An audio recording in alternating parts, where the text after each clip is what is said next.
أشهد أن لا إله إلا الله. So as per the previous episode, if you haven't watched that, go watch all the episodes from the start. I have a whole playlist. But I'm going through Vietnam, city by city, place by place, and I come to a shocking discovery in a makeshift exhibition set up by a French photographer who had all the indigenous costumes in display in this exhibition, and one of the indigenous costumes is the Muslim clothing. So I realized there's Muslims of Vietnam, and it was just a crazy discovery for me, because I didn't think there was Muslims all the way across the globe, literally to the far east. And when I found out there was Muslims of Vietnam, that was my mission. I just needed to go find them.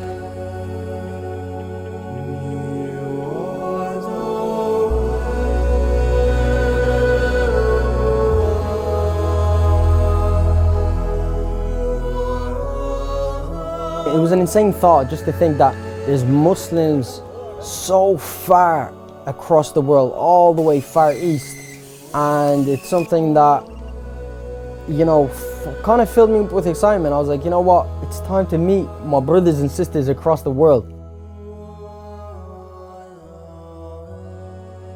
The first few missions were a bit of a fail because I failed to realize that the Mekong Delta is the longest river in Asia, period. And I thought in my head, oh, I'm just gonna go to the Mekong Delta, cool, I'm just gonna find them there. But that wasn't the case. I show up the first time, I show up the second time, I show up the third time, and every single time across the lengths of the river, I can't find them. No one has a word of English, and it was just, to be honest, it was a struggle. And safe to say, I kind of gave up. No one had a word of English, no one knew what the hell I was talking about, and no one could actually help me. Nevertheless, it was an enjoyable journey. It was sick kind of seeing the way people lived on the boats, and you know, the floating village and just all that kind of buzz. It was sick. But in the same time, it wasn't why I was there.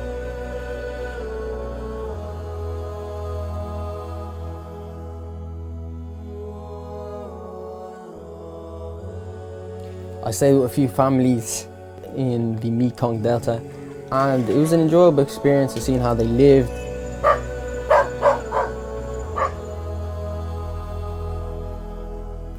I ate their food, I seen their way of life.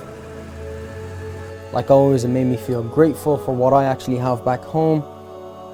But I just really wanted to find the Muslim people of Vietnam, and I just wasn't, man. I was getting no luck. I even forgot to vlog throughout the whole journey just because I was so obsessed with trying to find the Cham tribe.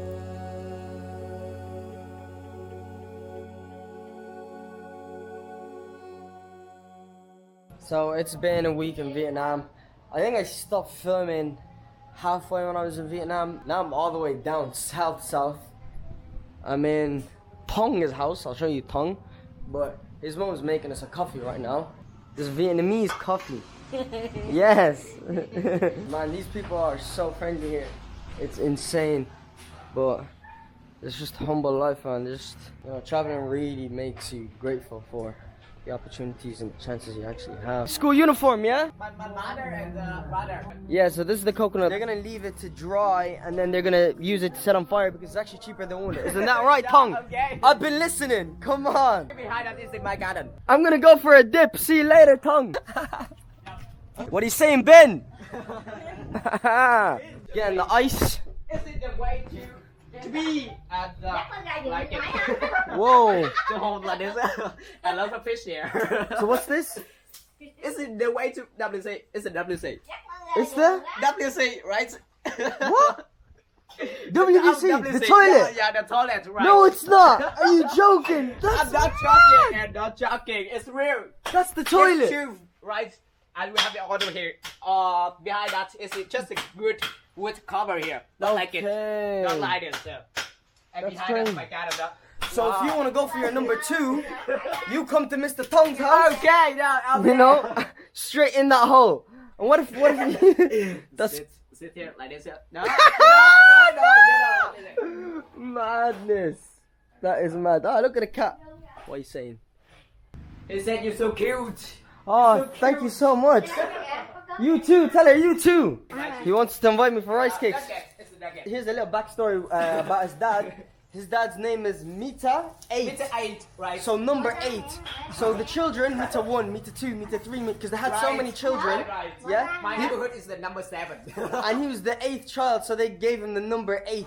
And obviously, it's better for Vietnamese because they're farmers to have more children, more people, so they can help on the farm, they can help with labor. Yeah. And that way, you know, that's resource right there. That's richness. When you have more kids, more children, more rich. Oh my God! Here's the iced coffees. Yes, I'm gonna go get the coffee now. Yep, nong.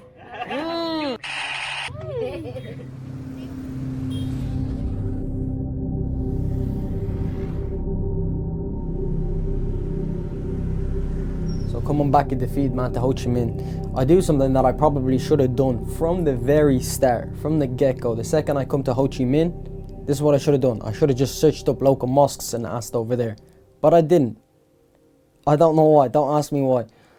But I go to the local mosque, getting prepared for Asr prayer. I find a man.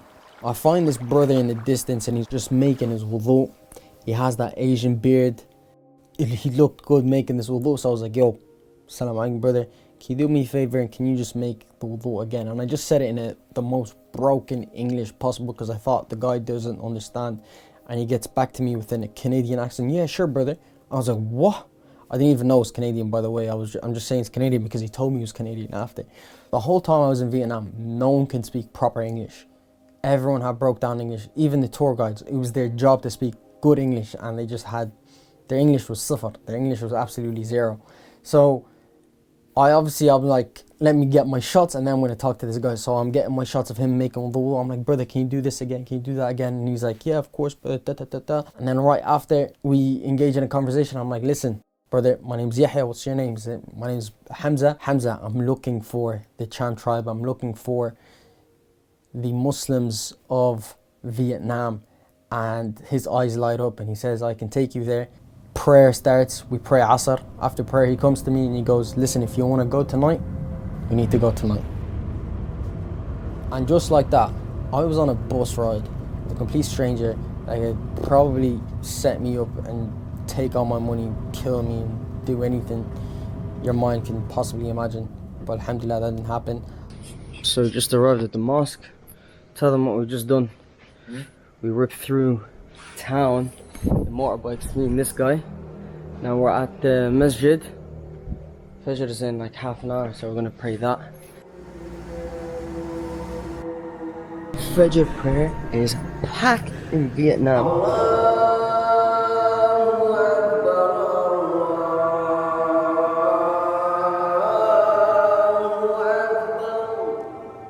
I've been sleeping, waking up throughout the whole journey. I think it was like, how long was the journey? 5 hours? 5 hours, yeah.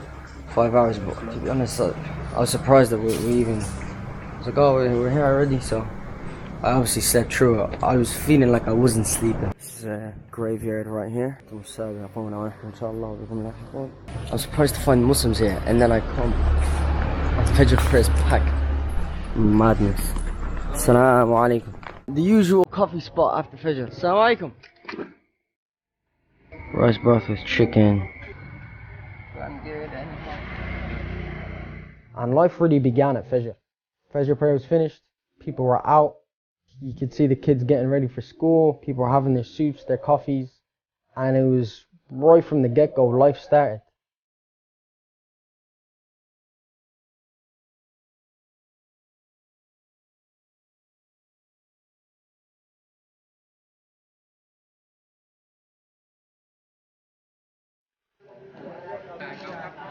That's how they make coffee.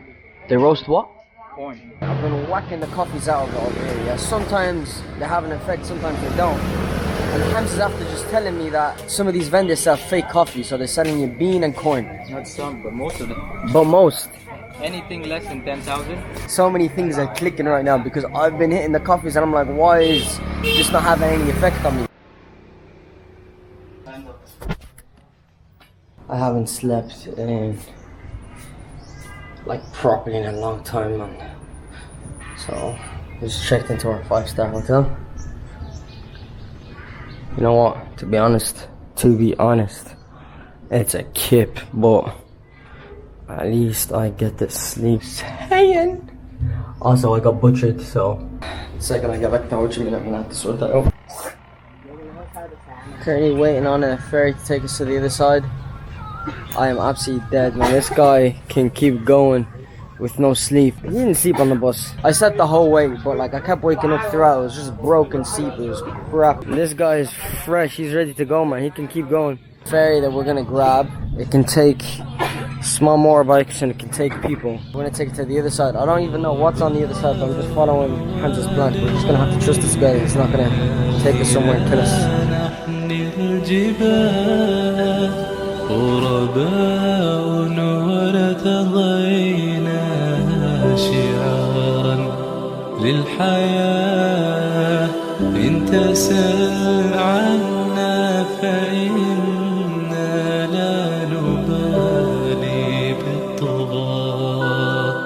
نحن جند الله دوما دربنا درب الأباء كم تذاكرنا زمانا يوم كنا سعداء في كتاب الله نتلوه صباحا اللهم اغفر لحينا وميتنا وشاهدنا وبعدنا صغيرنا وكبيرنا وذكرنا وانثانا اللهم من احييتهم منا فاحي الاسلام ومن I mean, just coming back from this funeral and they give me an envelope. I don't know what it is, and it's 20,000 for attending. So I'm obviously going to give this back. But they were handing out these envelopes to everyone that attended the funeral. Not even a thank you for attending the funeral, but it's like, here's your petrol money for attending. It's a bit mad.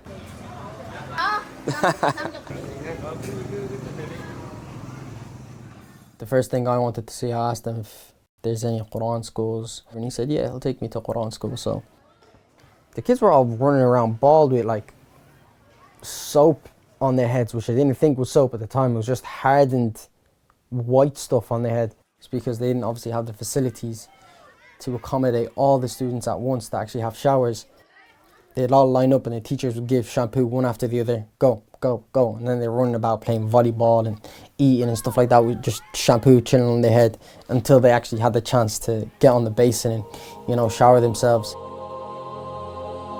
رتل بصورة قاف القرآن وقرأ قراءات من التبيان حبل متين مد من رب السماء فسما إلى العلياء بالإنسان هو للقلوب ربيعها وجلاؤها وملاذها من قسوة الأحزان وهو الغنى والنور والذكر الذي يسقي القلوب حلاوة الإيمان هو شافع ومشفع لمن اصطفى رب الورى من حامل القرآن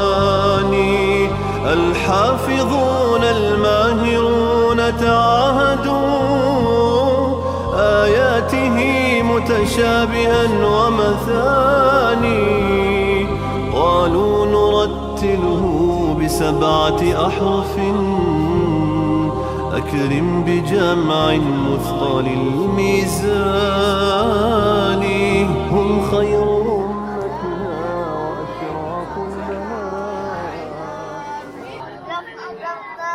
لافتدوا به أولئك لهم سوء الحساب ومأواهم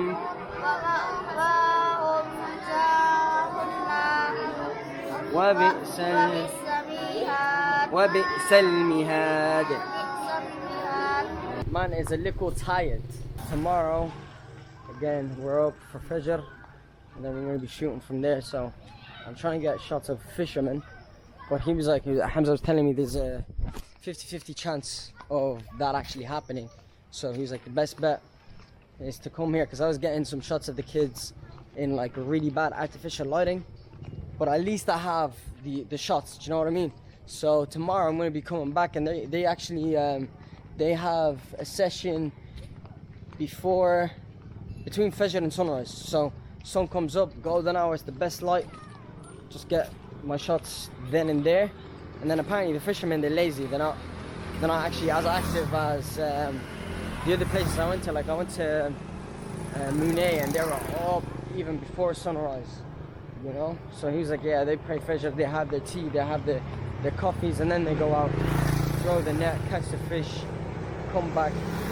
That's a good time. So I'm hoping tomorrow, if all goes to plan, come here to this mosque, pray Fajr, get shots of the kids, walk out, stumble across some fisherman, be like, hey, what's up? Can I hop on your boat and shoot some bits? And then being like, yeah, of course, man. So that's best case scenario. Worst case scenario, I don't wake up, but obviously I'm gonna wake up. Well, Hamza here. Oh, bro, this guy does not sleep. We slept for like 3 hours earlier, and I slept on the bus. He didn't sleep on the bus. We literally had coffees before, but I'd sleep regardless. I don't care. If I'm tired, I'm tired. This guy stayed up throughout the whole bus ride, 5 hours. I don't know what drugs this guy's on, because non-stop. Mình phải có một cái sự đông mấy người ở xa xa. Yes, yes. We had for dinner seafood fried rice, and now we're coming back here again, man, because it was good food. What do you recommend? It's up to you, bro. I think I'm gonna go for goat curry, because it's not something you have every single day. So goat curry. Alright, so quick little update. We are in the town center. I think this is the market over there. I'm legging it off to the bank because these things are rare to come across, so I had to come all the way from the village to literally the closest town just to find an ATM. Tip in advance, if you're going to some random ass village in the middle of nowhere that's bordering Cambodia, I literally walked to the border like 4 or 5 times. I was in Cambodia illegally without a visa. Don't tell my mom. But it's just a bit isolated, the whole situation. Hello, my friend, you good? Yes. So yeah, don't forget to bring your money. Bring your money. Don't forget to bring your dough, because there's no ATMs up in this place. So I had to do this trek of a mission. Now I'm gonna trek it back. So if you're seeing me for the 20th day in a row with the same top, don't judge me, okay? Man's out here, you know, packing light. I have to pack my camera gear, and then I have, you know, a second little small bag. And yes, I did get butchered. They gave me a Vietnamese cup, literally just zero on the sides. I asked for a fade. And also, we're in a bus station. Gonna trek it for 5 hours and a half back to Ho Chi Minh, back to Saigon, and then I don't know what the plan is. Either go Bali, go Philippines, stay in Saigon for longer. I don't know what the study is, but it's a madness. We're living out here, we're enjoying it. We're taking it as it comes, you know? No routine, none of that. It's a good life.